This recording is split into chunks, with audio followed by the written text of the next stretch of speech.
What's up, YouTube? Hope everybody's having an awesome day so far. I know not everybody's a big fan of voiceover leagues, but I am, and it's my YouTube, so we're going to do some from time to time. Obviously, it's more fun doing live streams, but sometimes leagues happen off stream. You want to showcase what's going on, what's kind of working, what's not. Voiceovers are the best way of doing that, so if you don't like it, feel free to jump on to the next video. If you do like it and you want to see some Tamiyo action, then you've came to the right place. Make sure to stick around. It won't be too long. So, Dimir Shadow, probably the variation of Shadow I've had the most success with since MH3 dropped, and yet still hadn't managed to find a trophy league yet. Hadn't. Past tense. Have now, hence video. So I'm going to showcase a little Tamiyo action in this league, some of the other card choices here and there. Nethergoyf, secondary threat to Shadow. Street Wraith, Mishra's Bauble to help grow Nethergoyf, help get our shadows down consistently. The Counterspell Drown Stub package with a cheeky little Force Negation in here for a little cheap interaction. I've really liked having access to the Force Negation as a way to kind of interact on the turns that you want to play and flip Tamiyo. If you're maybe playing Tamiyo on one, getting a Bauble draw on your turn, cracking a clue, and just tapping out, then Force Negation is a really good way to kind of interact on their turn to keep you from, dying. Thoughtseize, Fatal Push, pretty standard at this point. Preordain, really good along with this Street Wraith, Mishra's Bauble package at flipping Tamiyo. Gotta remember that, when it comes to Tamiyo, there's two, I think, fields of people when they look at Tamiyo. The first field is the people that say Tamiyo is like a good value engine, like the Wizards decks, the Flame of Venor decks, like that. If you flip it, cool, but if not, you're just gonna draw some extra cards. And then there's the people like myself who say, hey, if I can flip Tamiyo fast and protect it, I can just win with this thing. This gives a very legitimate secondary win condition that doesn't rely on the graveyard, doesn't rely on creatures attacking. It's not difficult to pull off. And I really like that aspect of the card. I think it does something that the rest of the deck doesn't do. It's difficult to interact with, and that's a really big plus for a win condition. In the sideboard, Consigned to Memory has felt worse and worse to me. I'm not seeing much Eldrazi. Few triggered abilities here and there, but not a ton. Stern Scolding, however, has been going in the opposite direction. I've been really liking Stern Scolding. Flusterstorm is a little extra nod to Ruby Storm and the Wizards decks. I think Ruby Storm is a good matchup anyway, so I don't feel like you need to dedicate sideboard slots to it. But if I want another counterspell for a lot of the non-creature matchups, then Flusterstorm's a decent option because it's got game against Storm. 2 Dress Down, 3 Spreading Seas, 2 Toxic Deluge, 2 Nihil Spellbomb. The Dress Downs have been really underperforming for me, so I might end up cutting those at some point. Spreading Seas, good against Amulet Titan, Eldrazi, Tron, but again, I'm not seeing a ton of that at the moment. So those spots could be something else. I know some people like Break the Ice, but I think Break the Ice is even more narrow than Spreading Seas. So we'll see. I did get to Spreading Seas a red source against a Calibrated Blast opponent the other day, and they couldn't cast their Calibrated Blast on curve, and that kind of felt nice. But regardless, let's go ahead and hop into the game so you can see what Dimir Shadow is all about. Maybe pick it up for your next F&M or RPTQ, RCQ. I don't know. I can't keep the letters straight. Either way, lose a die roll, game 1. Mulligan decision. I always forget to pause with mulligans. Opening hand, it's cool hand, but doesn't actually do anything. You're hoping that this Street Wraith draws you into something. You've got effectively 5 lands. You've got a Thoughtseize, but you're on the draw, so gonna ship that back. Then 6 again, like 1 land, kind of, but doesn't make black mana with your 4 black card hand. So throw that away as well. Last, we have a no-lander, but we have double Wraith, and we're on the draw. So we don't want to go down to 4. Wing it, see what happens. Meticulous Archive on their side, so it could be like blue-white control, could be a Wizards deck. We do find a land. See Tamiyo on top of their library, so assuming some sort of like Jeskai Wizards. Hallowed Fountain for Tamiyo, holding up a mana, so maybe Spell Pierce, looks like Tune, which is fine. Doesn't flip the Tamiyo. We get our own Tamiyo that we are going to flip thanks to a Mishra's Bauble draw on our upkeep. It's one of the reasons I don't want to crack like both the baubles on my turn, so that I have that chance to draw into something like Tamiyo. And suddenly our Mold of 5 is looking pretty powerful with double Nethergoyf and a Tamiyo. So this is kind of what I was talking about at the intro of the video. If Tamiyo can be a real win condition in your deck, then that's a whole lot cooler than just using Tamiyo as like a draw 1 or 2 engine. So right here, we've got Nethergoyf to turn on Stubborn Denial, take out a Wrath, and our opponent just scoops it up, assuming they have no answer to Tamiyo in hand. And yeah, Mold of 5, no lander, win with a Tamiyo ult, potentially. On to game 2, sideboarding against these, like, Wizards-style decks. So, I do want to point out that I only saw blue-white, so I'm thinking this is, like, blue-white control. And they're heavy on Solitudes and maybe Leyline Binding, but I didn't see like a Triome, Prismatic Ending, stuff like that. Stern Scolding is not really where I want to be against blue-white control. And then I've got the Flusterstorm. What did I bring in? I think that might have been it. Like the Flusterstorm coming in for a Death Shadow.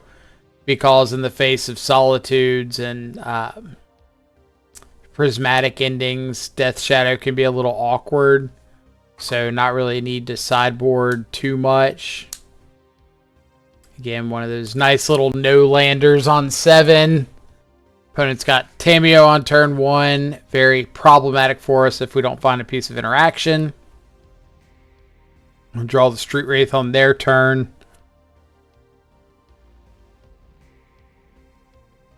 Not an answer to Tamiyo. So now they're going to have access to cards like Counterspell. Definitely makes our life a little more difficult. A lot more difficult.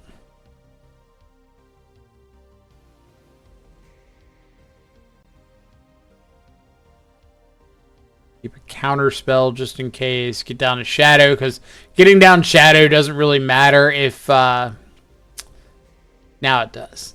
So, this is where I found out they were on Jeskai, not blue-white. I was planning on playing out the Shadow as a 1-1, because I was like, if they got Solitude or Leyline Binding or something like that, then they're going to get rid of the Shadow regardless of how big it is. And I want to get the clock going. But then, turns out they were on Galvanic Discharge, and they're Jeskai. And now, all of a sudden, that playing out Shadow plan looks exponentially worse.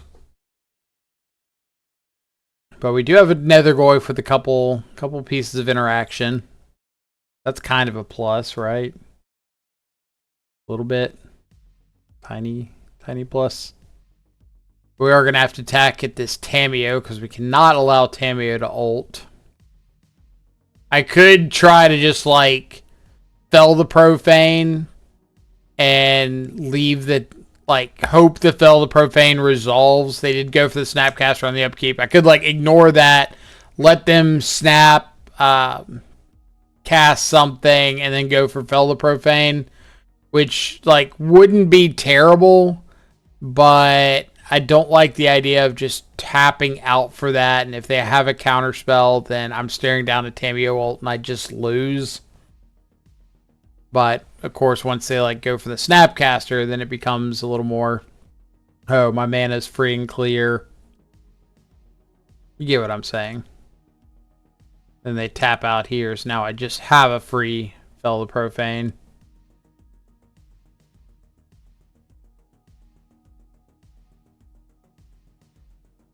Sitting here clutching my Flusterstorm desperately as my Nethergoyf gets double flaged. Rough one. I don't know if y'all keep up with like Reddit much, but there's been a lot of posts from people saying they think Flage is better than Uro. Personally, I don't agree. Like, Flage is very good, but Uro, like, ramping you, drawing a card is huge. Obviously, the gaining life being right there, pretty equal, but I think Uro just, like, I don't know. Flage makes it so that you can win. Uro makes it so that you both can win and can't lose. That's kind of a crazy distinction. So on to game 3.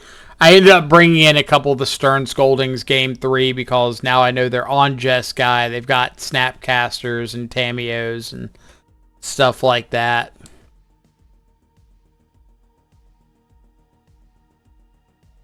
Speaking of the Tamiyo Devil. But I do have just like an interactive spell for Tamiyo. I've got a stub to hold up in case I go for a turn 2 amulet.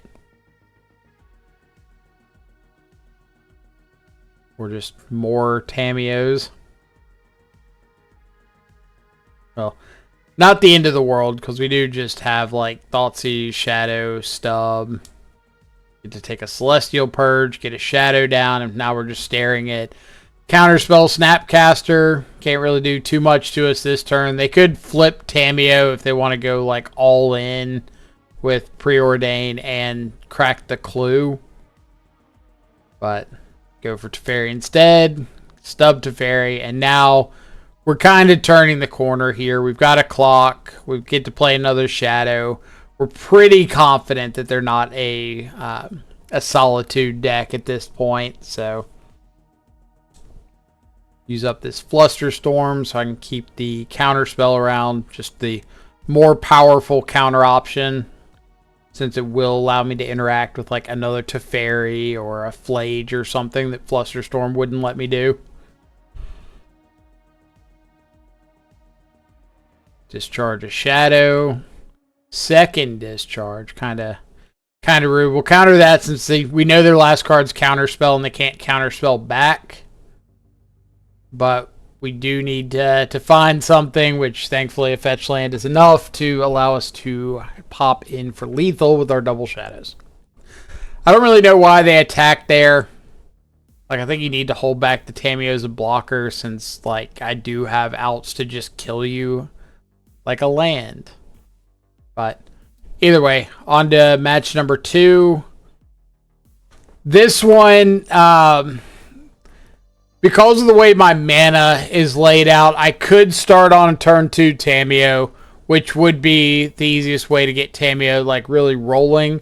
But because I have this basic island and a bunch of black spells, I actually want to start on a Nethergoyf turn 1 so that I can Thoughtseize plus Tamiyo on 2.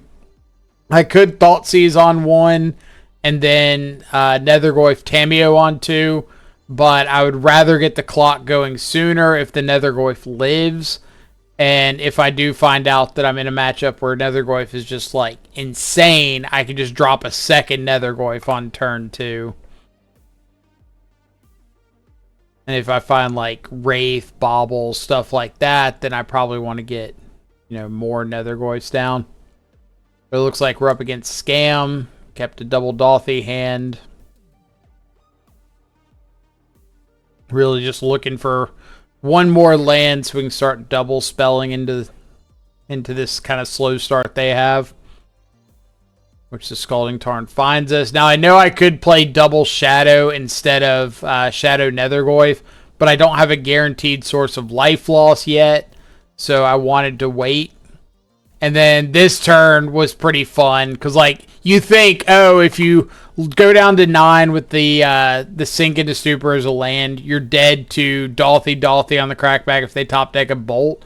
But I'm already planning on flipping the Tamiyo, which means I can just, like, shrink the Dalthy attack. And now they can't kill me on the Crackback with Dalthys. And I've got threats coming their way, including, like, Tamiyo back... I guess I didn't have anything I could Tamiyo. I could Tamiyo back at Thoughtseize if I wanted to lose life for Shadow. That would get me up to a lethal-ish attack. On game 2, sideboarding decisions, basically like bringing in Stern Scoldings, Dress Down, but mostly Stern Scolding since it interacts with Grief, Dalthy, Bowmaster, all those.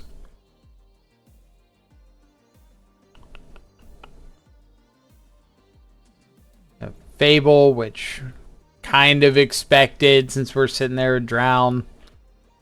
Stub, really good draw. We see a Croaks on top of their library, which is slightly annoying, but we do have just like a lot of interaction on our side, which is cool.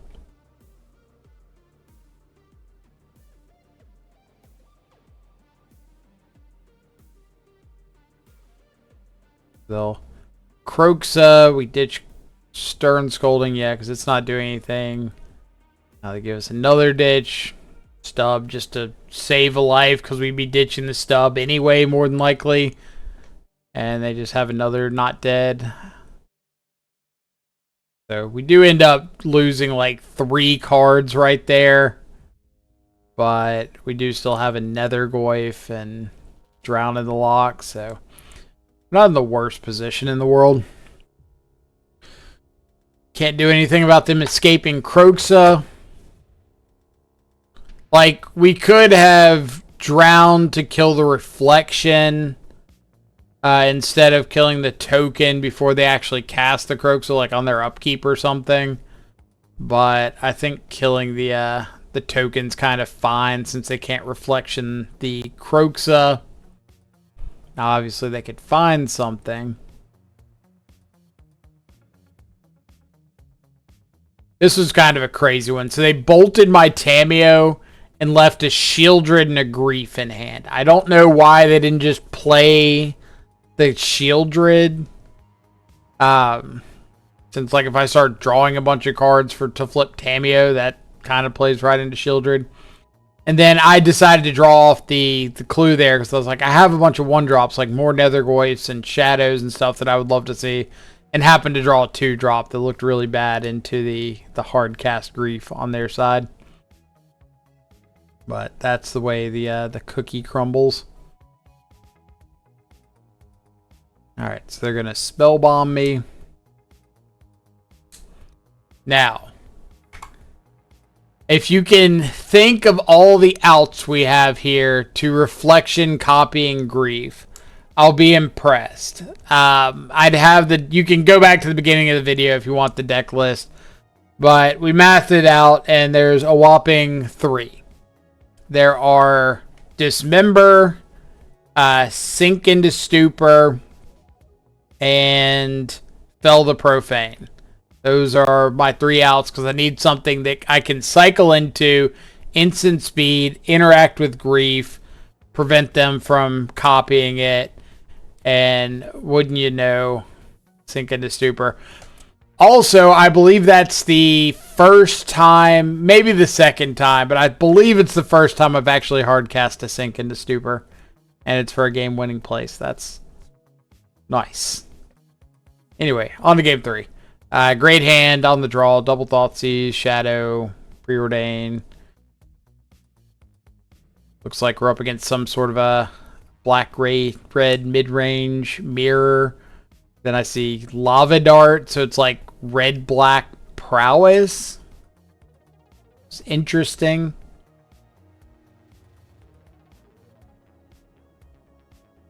Serum Visions into, what was it? Dismember, Bobble, something, cycled away the Bobble. Or cycled away the Dismember. Like, I know they have Lava Dart, Galvanic Discharge. The Discharge can't do anything without me having a creature on board. And if they want to go all in on, like, the Dart, maybe they top deck a Bolt. That's great with me. So that's why I tap out on turn 2 and just pass it to them. It's like, I'm not planning on tapping out again for anything. So I might as well just, like, give them this window and say, hey, if you want to go for it now, awesome.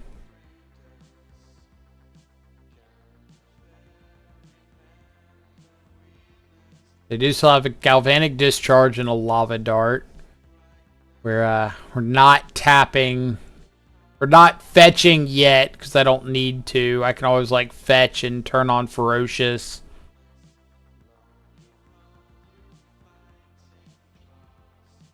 Alright, math time. So, Thoughtseize, we saw Lava Dart, Galvanic Discharge, Giganta. I don't care about the Giganta because I have Counterspell sitting here.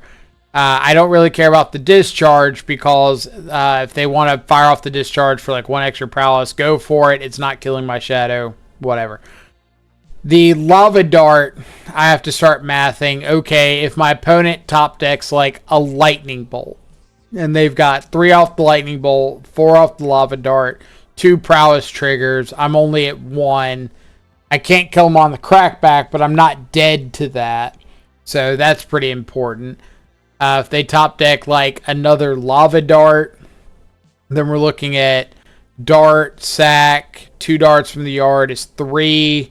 3 Prowess triggers for the Swift Spear. I'm at 1. I'm not dead. They could Galvanic Discharge their own Swift Spear, but at that point, like, I can stub, Counterspell, Dart, something like that. I have Counterspell for a Slick Shot Show Off. I just don't want to put myself in a position where I'm dead like this turn. And then the Thoughtseize I saw and decided to let resolve because I know they can't play a non-creature. Oh, I also had to think about Den of the Bugbear. If they found a land, activated Den, flashback Lava Dart, it would be 3 off the Den, 1 off the token is 4, 5 off the Swift Spear, 6 off the Prowess, 7 off the Lava Dart. I'm still at 1. So they top deck a Thoughtseize, decide to let it resolve because that makes my shadow lethal on the crackback if I just like find a removal spell. They go for a Nether Goyf, which I couldn't Stubborn Doll the Nether Goyf, but I have to attack. Again, we're kind of in that position of like, I'm not dead to Lava Dart plus Galvanic Blast, or Galvanic Discharge. I'm going to remember the name of these Galvanic cards eventually. Either way, they do end up top decking a Show Off. We have Stub to stay alive at 1, but we have to top deck a removal spell for lethal, which of course we do because we're Giga Chads and attacking for lethal with Shadow. So, a little bit of luck there. A lot of calculation. A little bit of luck. Sideboarding against Prowess. Taking out all the Wraiths for sure. Trimmed on push, or not pushes, trimmed on Thoughtseize, trimmed on a Tamiyo, brought in like Flusterstorm. What all did I bring in? Flusterstorm, Dress Down.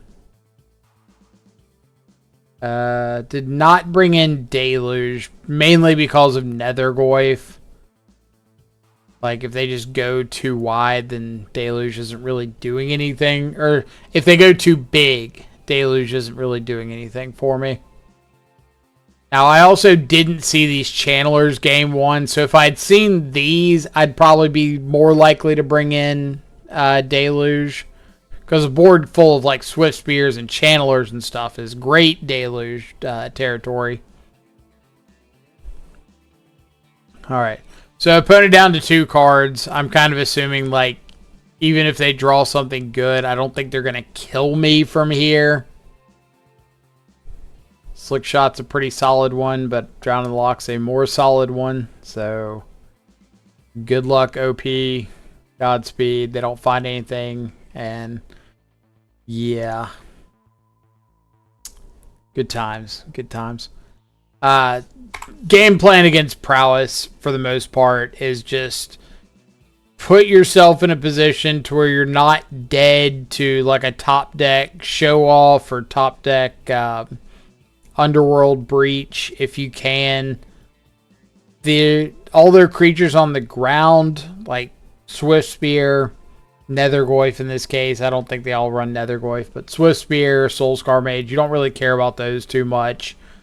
Channeler, you don't care about that much. It's mostly Slick Shot, Underworld Breach. So just try to put yourself in positions where you're not dead off the top to those. Really good hand here in game 1 of match number 4. Sounds right.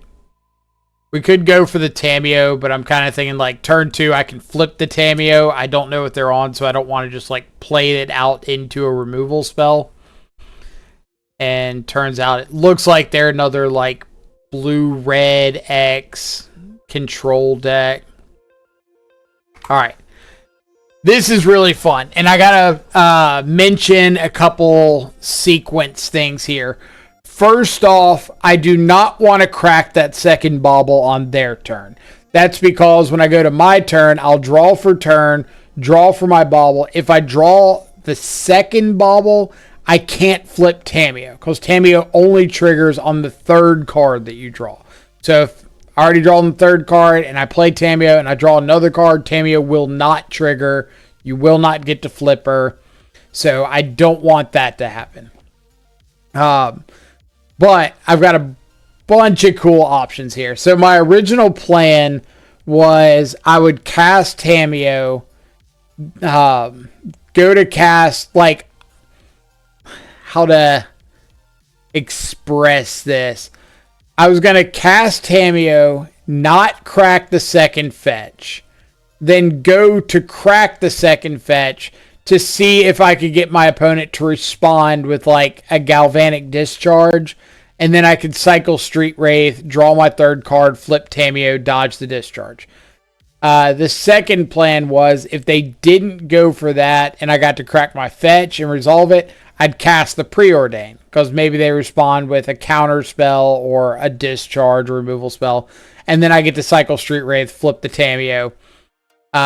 Turns out my opponent decided to just go for the counter spell on the Tamiyo, so I got to Stubborn Denial the counter spell, or Force Spike the counter spell, we should say. Resolve the Tamiyo, and then immediately just cycle Street Wraith, flip her over, and start ticking up. So this means on turn 5, I'll have the ability to ultimate Tamiyo and hope that's enough to get me across the finish line. So they have a Tamiyo. I've got a counter spell off the top. So feeling pretty good about this possible Tamiyo ult.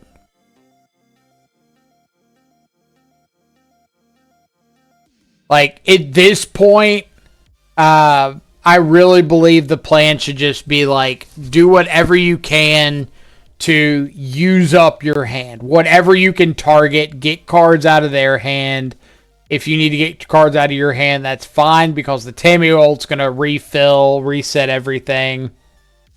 Putting the Shadow out here to give them something else to think about. So if they don't deal with the Tamiyo is going to win the game.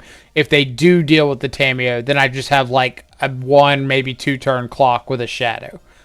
So opponent goes for Flame of Anor. They actually go targeting my Shadow. I don't think they realized that it would deal the damage for the Unstable Amulet, because that makes it so I just have to fetch up a basic island after the ping, and I can just tank the Flame of Anor. So now I'm like less likely to die to Unstable Amulet burn. And then this is, in my opinion, just digging for an answer to Tamiyo. I'll counter the Tune the Narrative because it stops not only the draw, but the 2 energy, which would give them another card off Amulet. Drawing a Fatal Push is pretty fine. And then ulting Tamiyo allows us to hold up the world. So I think I end up playing another Shadow, but just like play out our baubles. Yeah, get down to Shadow, because if they've got 2 cards, a counterspell off the top. I've got stubs, or a stub. I've got dress down, or not dress down. God, words are tough. Drown in the lock.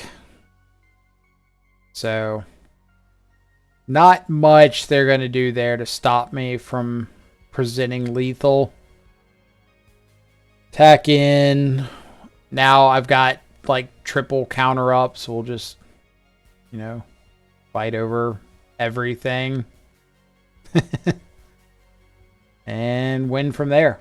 So that's what I mean when I say I think Tamiyo ult's a legitimate win condition that like doesn't focus on the same axis. Being a planeswalker, it's really tough to interact with.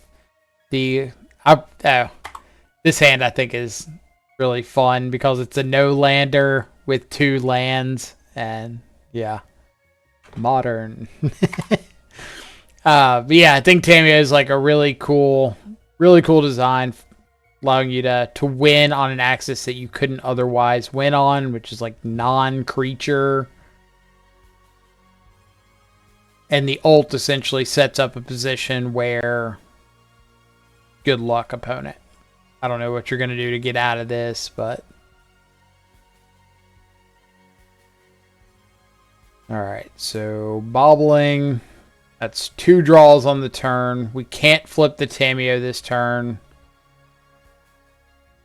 Was not really expecting Stern Scolding out of their side, since we're a like Shadow Nethergoyf deck, but I guess they only did see Shadow. But I think Tamiyo is the only thing they can hit with Stern Scolding.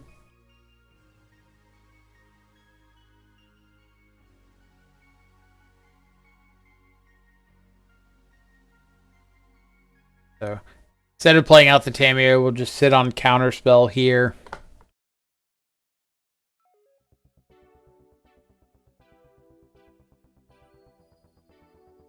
Double Amulet. So I didn't realize until like not too long ago that Amulet triggers, like the ping off Amulet triggers anywhere that's not from hand.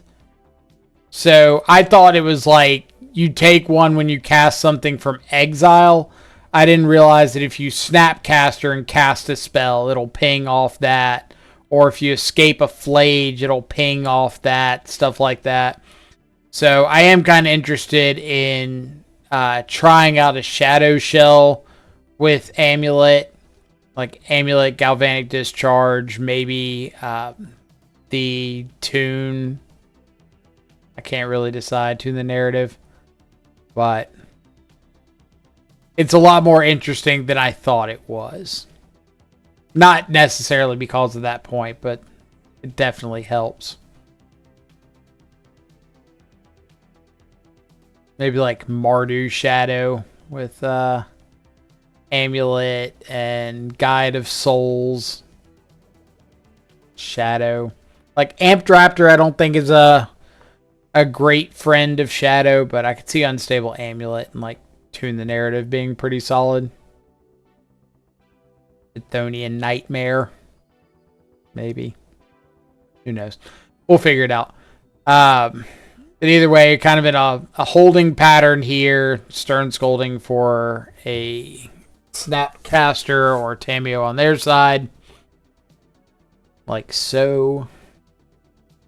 With this Galvanic Discharge under the Amulet, that's 2 damage upstairs I can't do anything about. So I'm kind of trying to wait until I find a threat that can win in time. So like I could play out the Tamiyo, but then they could discharge. I take 2. They could choose not to use the energy and just like discharge again. Or not discharge again, but Amulet again. Then maybe if they have another discharge, like they're just casting spells and killing me with Amulet triggers. So I really need to find something that's going to like actually in the game ASAP. Ditch a Thoughtseize, ditch a land, draw land. Oof.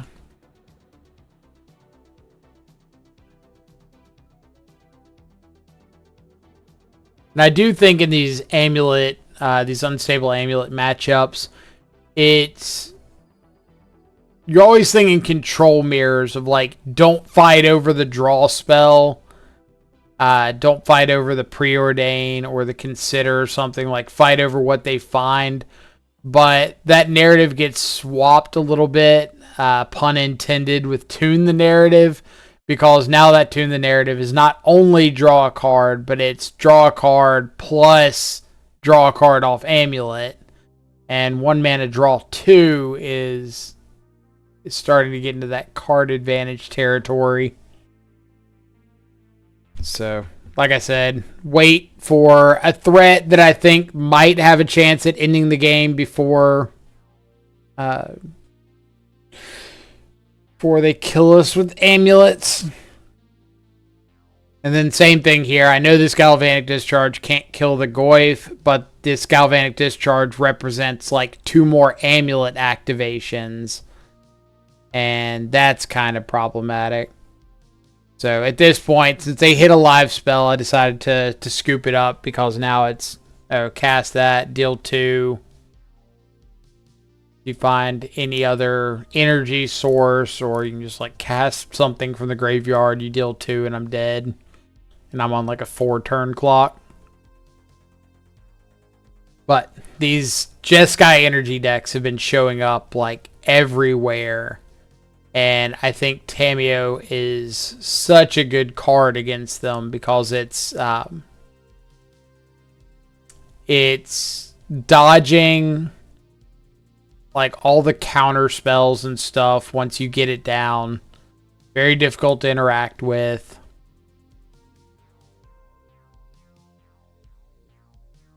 I could just crack the clue and flip Tamiyo here since I did draw off Preordain, but decided to go for another Preordain because if I found a Fatal Push, I'd like to cast that. Unfortunately, I did not find a Fatal Push, so be it. I'm just going to double up on Thrashers, which is okay because Thrasher itself, as long as I'm taking up Tamiyo, isn't actually dealing with Tamiyo. Now, they do have an Otawara in hand that I know about, so they're going to be able to bounce Tamiyo like this turn or next. I'm just kind of hoping that them having to use their entire turn to Otawara Tamiyo will give me a chance to kind of interact there, or maybe find something else, get back Nethergoyf, get ahead on board. So, like, this upcoming turn, they have to spend their turn bouncing Tamiyo. So, I get to deal with the Party Thrasher. I probably should have just gotten back to Nethergoyf. Or no, I didn't have the card types for Nethergoyf. That's why I didn't get it back. But then they cast Amulet, and I realized that they don't have the 4th land for Otawara. So, Tamiyo is just going to get to ult. They're sitting there with an Otawara that I don't, like, really care about. Because, you know, Tamiyo ult. Kill the Party Thrasher. Shadow, whatever. Now I've got, like, a Flusterstorm or a Counter Spell held up. I think one of these baubles here somewhere. So, yeah, they find Flame of Nor. A very mana inefficient play. I see a Stubborn Denial on top of my library, so now I have Stub plus Flusterstorm. Or Counterspell, whatever the case may be. Draw a bunch of cards off our baubles. And yeah, they've got Otawara if they want to like bounce a Shadow, but then they play Otawara. So I guess they have Flame of Anor and then a 2-drop. And since I just have like Stubborn Denial, Counterspell, I don't think there's anything they can possibly have that actually kills me here. So we'll cycle some Wraiths, present lethal. Good luck. Godspeed. On to match number 5. Decent hand on the draw. Bunch of Street Wraiths. Drown as a piece of interaction. See Arid Mesa, so I'm kind of assuming like burn or something. But I figure if I just drop turn 2 double Shadow, I might have a reasonable chance. I see Commercial District flips over Rin's Resolve, so now we know that it's Ruby Storm, which is pretty good matchup for us. I think the only match that I've lost this, the only time I've lost this matchup was to Spider Space on stream, keeping a no-lander game 3 because Twitch chat told me to. So, I can blame Twitch chat for that pretty handedly. But if you're looking for tips to play against like Ruby Storm, this would be a good learning point right here. Your number one priority should always be, don't put yourself in a position to just die. Like, you've got to know what the capabilities of your opponent's deck are and how you can kind of stop that from really causing your downfall. So, for example here, I could Thoughtseize and play out another Shadow. And if my opponent's got like a, I don't know, a couple lands and maybe like a Rin's Resolve and a Ruby Amulet or something, then I could possibly just take the Rin's Resolve and drop down Shadow, attack in, or go to next turn, and maybe be able to kill them. But I'm not guaranteed to. I'd still need to lose another life. They'd have to have a weak hand. The alternative here is just holding up Counterspell or Drown. So if my opponent like starts their turn with a Ruby Amulet, or they start their turn with a Ritual or something, then I might be able to just counter in the chain, go back to my turn, and have the chance again next turn to like Thoughtseize, play out another Shadow, or do the same line of play out a Shadow, hold up Counterspell, and not just be dead to like a fairly resilient hand because I made them put their mana into something and then interacted. So like here, they've got a Ral. I want to interact with the Ral, figure out the rest when we figure out the rest. Manamorphose, don't want to go anywhere from there. So now we've got Shadow, see double Past in Flames, Pyretic Ritual. I know that I have them dead to Shadow next turn. No reason to tap out and like play another Shadow or Thoughtseize or anything. Just hold up the Counterspell. Counter anything they put on the stack. Even if it's Past in Flames, just don't even risk it. Counter it. Sideboarding against Ruby Storm. Consign to Memories coming in because it hits the Ruby. It hits the Storm trigger. Not a ton, but it's okay to board in. Board it out on Tamiyos. Board it out on a Push and Dismember. They're just kind of like slow interaction. I boarded in one Nihil Spellbomb. Spellbomb is definitely not as good against these variants of Storm as it is against like Gift Storm. But it's still okay to stop like a Past in Flames from just wrecking your face. So it's not bad to have one. But at the end of the day, like when it comes to blue-black based Shadow decks, your matchup against non-creature stack-based combo is so good because you're a Thoughtseize, Stubborn Denial, Counterspell, Death Shadow deck. Like your matchup against those is so good that you don't need to dedicate a bunch of extra hate pieces in your board for a matchup like this.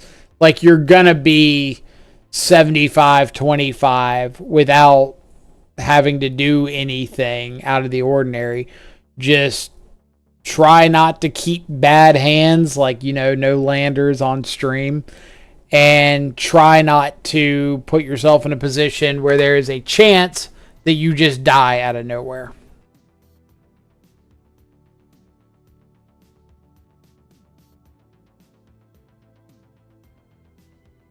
Forgot there was like this little delay here. All right, so opponent's got a Channeler. We draw a Fatal Push. This is what I mean. I could Fatal Push the Channeler, and we could just be going to turn 2.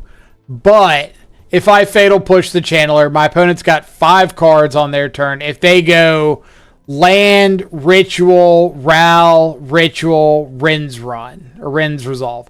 I could just lose the game on the spot. For no reason. Like, I don't care about this 1 damage off a Dragon's Rage Channeler. But if I sit here and hold up Stubborn Denial, now all of a sudden that ritual into Ral turns into Stubborn Denial, your ritual, and the turn ends. Now you just hit me for 1, I go to my turn, I've got Counterspell up. Maybe I draw something else like a Thoughtseize, and I can Thoughtseize and Fatal Push the Channeler. But I just stopped all that. Maybe they just cast a Ral and pass, and I can just Fatal Push the Ral, which is a much better option for Fatal Push. Maybe they cast a Ruby Storm, or a Ruby Emerald, Ruby Medallion, and I can Stubborn Denial the Ruby Medallion. And again, that's way better than dealing with this Channeler on turn 1 and having to stare down a Ruby Medallion.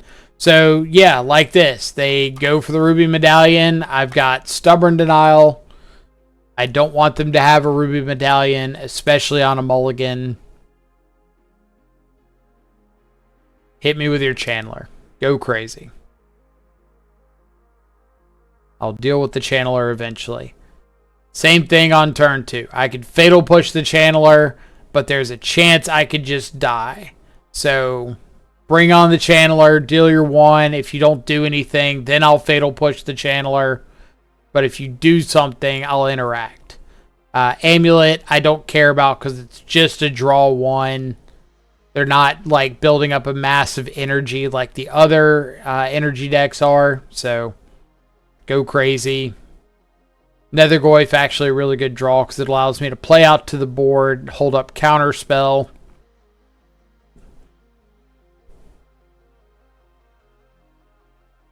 The next turn I can play out a Shadow and kind of like maximize mana a little bit. Again, I don't want you to have a Ruby Medallion.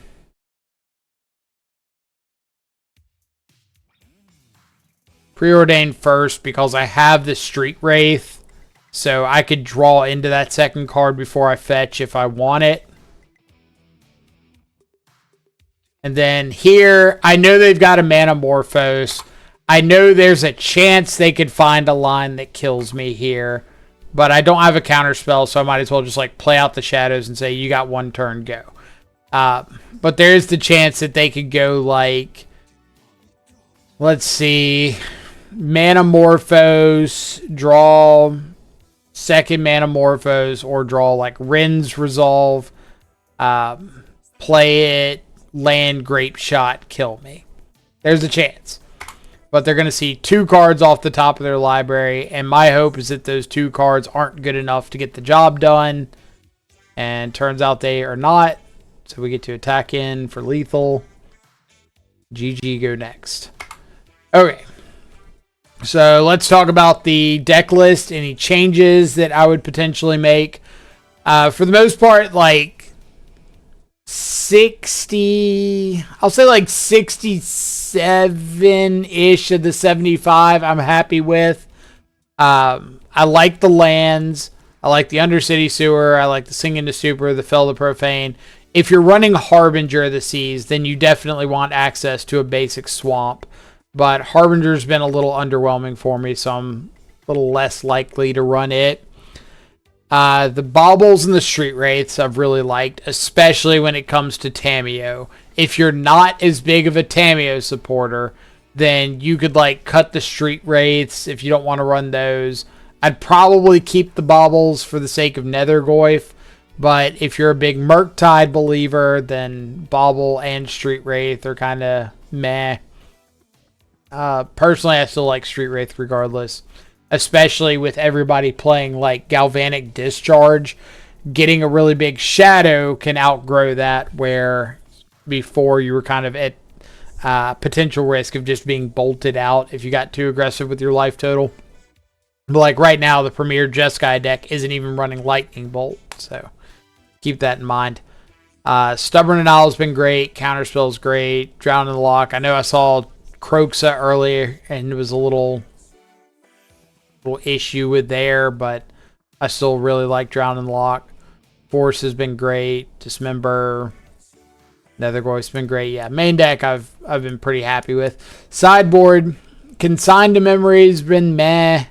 If you really are wanting to key in on like Ruby Storm, if you think you're seeing it every league, you want an extra piece of interaction, then I'd probably just drop a second Consigned to Memory for like a second Fluster Storm.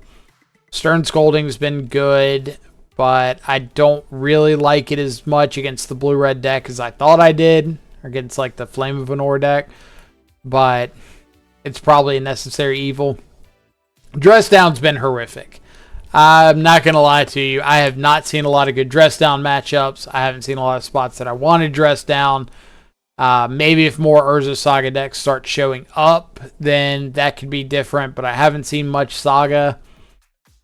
It's okay against Nadu, but then again, so is like Counterspell and Drown in the Lock, assuming they don't have Flare of Denial. Spreading Seas has been okay. I've liked Spreading Seas for the versatility. I think I mentioned at the beginning of the video that I Spreading Seas a red source out of a Calibrated Blast deck, and they couldn't cast Calibrated Blast, and I won. Spreading Seas like some Ugin's Labyrinth. Yeah, to shut off the double mana, to keep their card exiled. Looked really good. Against Amulet Titan, like taking out Sagas with it, shut off bounce lands, things like that. But you still need like more to go along with that plan. Like that's not going to win the game by itself. So there's a pretty good chance that like the rest of your plan functioning is probably not necessarily enough, but kind of compensates for Spreading Seas. So that could be something else. Toxic Deluge has been great. Nihil's Spellbomb. Somebody in my last YouTube comment said like, oh, you're not running Grave Hate. Is that wrong? Or something to that effect. And I just haven't felt a need for Grave Hate. Because the Grave decks I'm seeing are, like we saw Kroxa there. And Spellbomb would have stopped Kroxa, but we won the match anyway. We saw Ruby Storm would have stopped Past in Flames, but we won the match anyway. I've seen Flage decks, but the Flage wasn't what killed us. Like we died to Amped Raptor plus Guide of Souls plus Amulet going crazy, or a Johnny or something. So like the Nihil Spellbomb just didn't matter. So I am like really, really low on Grave Hate at the moment, which means I'm going to run into a challenge and just see like dredge, and regret everything I've ever said in my entire life. But until that point, I'm kind of like cutting a lot of the Grave Hate. If you want to play like Leyline of the Void, you could. Just remember to side out your Drown in the Locks when you're bringing them in. But that's also a reason that I'm not huge on Grave Hate. Is like Drown in the Lock to me is a phenomenal card. And Grave Hate making that worse means you're cutting like almost half of your actual counter spells out of the deck. And that's a really big, big attack as far as I'm concerned. Because, yeah, Drown's nuts. I love Drown. But other than that, I hope you all enjoyed the video. Let me know down in the comments below what you think of the deck list, what you think of the games, what you've been seeing in the meta, what's been working for you, what hadn't, so we can kind of build on that avenue. As always, have a link down below to the deck list, to the Control Freak Discord if you want to come say hey. If you want the Twitch link, it's down below so you can come catch a live stream. And the Twitter link, because that's the first place it gets updated whenever a live stream is happening, so you never have to miss one. Other than that, hope you all have a fantastic rest of your day. Stay safe, enjoy some good food and company. I will catch y'all back live later. Adios for now.